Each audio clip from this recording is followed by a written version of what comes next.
Bonjour à toi, chers spectateurs, et bienvenue dans les Chroniques du cinéphile. Une très belle imitation de Benzaï pour parler un petit peu de son film, car pour une fois on va sortir un petit peu des gonds du cinéma mainstream pour rentrer un petit peu dans les méandres de l'internet, et donc nous intéresser au film de Benzaï adapté de ses épisodes, Hard Corner, le film, réalisé et écrit donc par Benjamin Daniel alias Benzaï.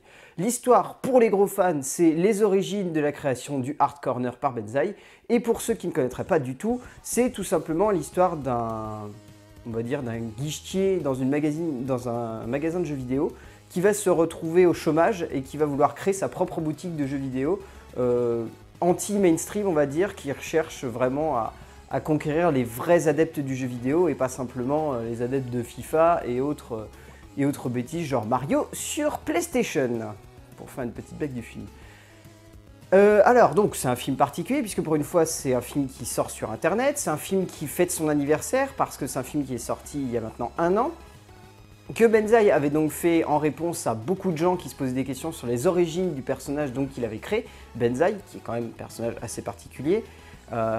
Et donc voilà, pour le coup, il sort un long métrage, enfin, un moyen métrage, disons plus, puisqu'il fait 1h06, qui, ma foi, est assez intéressant, mais voilà, qui est un petit peu dans une certaine veine d'internet, donc on va prendre avec des pincettes tout ce qui va sortir, puisque voilà, c'est plus ou moins avec du retrait qu'il faut parler de ce film, parce que très clairement, il n'a pas l'ambition d'un long métrage, il n'a pas l'ambition d'un film cinéma, et il n'a aucune ambition de vouloir faire le buzz ou quoi que ce soit. Ce qu'il avait envie, Benzaï, c'était avant tout de raconter les origines de son personnage, et donc de se taper une grosse barre avec ses potes, et c'est clairement ce qu'est le film. Si on devait parler du scénario, donc écrit par Benjamin Daniel, si on commence à les confondre tous les deux, il est assez simple au fond. C'est typiquement le genre de film qui est ultra référencé, qui a énormément de films références, tout comme des références dedans. Si on devait penser à 2 films qui pourraient faire écho, on va dire, à celui-là, c'est clairement Clerks et Retour vers le futur, parce que le personnage de Jean-Guy fait très clairement penser au personnage de la brute dans Retour vers le futur. Il n'y a pas le moindre doute là-dessus, et c'est ouvertement que Benzaï le fait. Mais voilà, après, l'énorme problème du film, c'est qu'il se suffit complètement à lui-même, c'est-à-dire qu'il raconte pas grand-chose, il développe pas vraiment de sujets qui sortent de l'ordinaire. C'est un petit peu dommage parce qu'on a la sensation au début que Benzaï a envie de traiter un petit peu de la crise économique et de la situation de la France aujourd'hui. Ce qui peut être très intéressant au final, parce qu'on n'a pas l'habitude de voir ça sur internet, des mecs qui sont vraiment engagés de ce point de vue-là. Mais pour le coup, il ne le fait pas jusqu'au bout, c'est-à-dire que son personnage va se retrouver au chômage, va rechercher du taf, va devoir faire face à Pôle emploi, à Popol emploi et à une banque, mais il n'y a jamais vraiment de plus. Et c'est un petit peu dommage parce qu'on sent qu'il a envie de raconter des choses sur la France d'aujourd'hui, mais il va jamais plus loin. Et au-delà de ça, ça reste vraiment dans la référence, dans le sens où le personnage d'Alphaman fait ouvertement référence au même personnage qui existait dans les années 80. La petite idée intéressante, c'est de le faire complètement rejouer, de lui donner un côté à moitié pédophile et masochiste qui est plutôt drôle. Il y a des thématiques qui sont intéressantes, la filiation avec le père, qui sont plutôt bien traitées, mais voilà, ça reste tout le temps anecdotique, on rentre vraiment jamais dans le détail, c'est un petit peu dommage. Mais pour le coup, on lui pardonne parce que c'est un film qui fait vraiment, dans le fan-service, on va dire de ce point de vue-là, le film est parfait au niveau de l'écriture, il est vraiment très bien géré, il arrive bien à jouer en même temps avec ce qu'on sait du personnage, et en même temps ce qu'on a envie d'en voir. Donc résultat, on se retrouve complètement happé par l'histoire, et on décroche pas.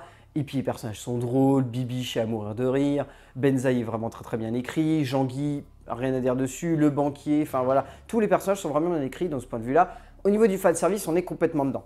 Au niveau de la mise en scène, donc là c'est un petit peu plus intéressant puisque on le voit très clairement, il y a une idée quand même qui est dirigée par ce film. C'est pas uniquement Benzaï qui a envie de faire un film sur son personnage, il a vraiment envie de s'essayer à la réalisation de manière plus poussée. Et dans cette direction-là, il y arrive plutôt bien puisqu'il y a quand même des idées de plans qui sont plutôt bien foutues, il y a une base de mise en scène qui est quand même assez intéressante. On n'a pas vraiment de recherche au niveau de l'esthétique qui soit plus profonde, c'est-à-dire qu'il n'y a pas de second degré, il n'y a pas de double sens, il n'y a pas de métaphore ou quoi que ce soit qui sont évoquées à travers le film. Mais il y a des idées quand même qui sont plutôt bien foutues. On va dire que pour un film qui est tourné avec quasiment 0 € ou avec des potes surtout, le film se suffit à lui-même pareil et marche plutôt bien. La mise en scène est simple, le dispositif scénographique est plutôt drôle. Il y a des jeux de lumière qui sont assez intéressants, les effets spéciaux sont passables, on va dire qu'ils ne sont pas exceptionnels mais ils sont bien. Enfin voilà, dans l'ensemble, on est quand même sur quelque chose d'assez fondé, assez intelligent. plutôt bien conçu, mais voilà, ça dépasse jamais vraiment le stade de l'anecdotique, c'est un petit peu le problème. Au niveau du casting, tout le monde est bien en fait, il n'y a pas vraiment de second rôle à rentrer dedans ou de personnage principal. Benjamin Daniel s'en sort très bien, les acteurs secondaires sont vraiment bien, enfin, Laurie et Morel qui joue Bibiche est vraiment drôle. Enfin, il n'y a jamais, on va dire, de vraies grosses recherches au niveau du casting, puisque voilà, c'est simple, c'est évident, c'est drôle, enfin, le casting se suffit à lui-même. Bon, les rôles secondaires, c'est pas des grands acteurs qui jouent, mais ça passe quand même. Enfin, dans l'ensemble, le film marche bien parce que ça fonctionne sur la base du fanservice.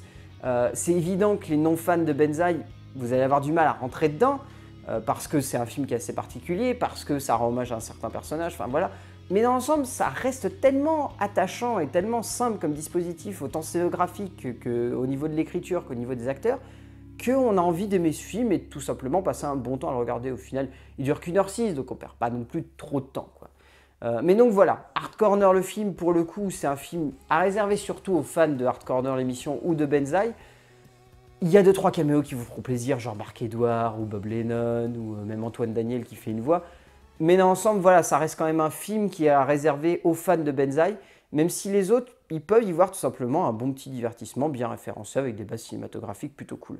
Donc oui, Hard Corner le film de Benjamin Daniel, pourquoi pas, allez le voir, ça vaut le coup, il est disponible sur internet, je mettrai le lien dans la description pour ceux qui veulent aller le voir. Mais voilà, pour le coup, pourquoi pas, faites-vous plaisir, ça prend pas trop de temps et vous pouvez vous poser chez vous et le regarder avec un bon pot de popcorn. Voilà, ce sera tout. A plus!